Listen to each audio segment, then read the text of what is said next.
short conversation with Jason before the game. I just told him that he's got to let the game come to him a little bit. Sometimes he gets so excitable and plays a little bit beyond himself, but when he allows the game to come to him, he's so dynamic. I always tell him that he reminds me of Jimmy Butler and the kind of game he plays. You know, he's little body, I mean, he's wide body, can play bigger than he is, and very versatile. And I know Jimmy Butler well because I followed the Miami Heat so closely. So he's always reminded me of Jimmy way back when, but now he's getting an opportunity to show that at this point. Yeah. After this, ano lang yung masasabi mo doon?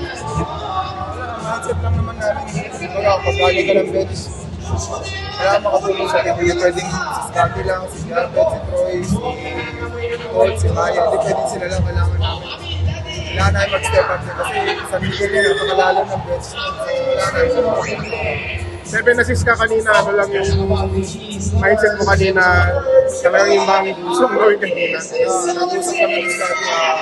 Nag-usap kami na sabi niya, tinanong ko siya, sabi niya, kung gusto mo may tulong ko, sabi ko, gagawin ko. Sabi niya, natalo kami. Message siya, sabi niya, gawin mo lang yung best mo, sabi niya, kailangan natin ng creator.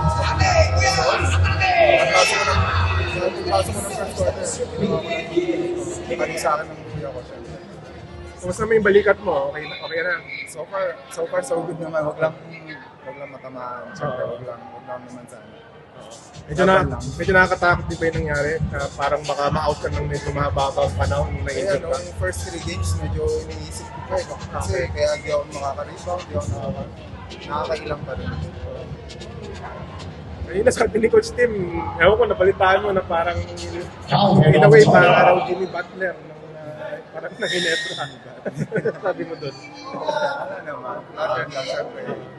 Makakompare ako sa mga ganun. Okay. Jason, thank you.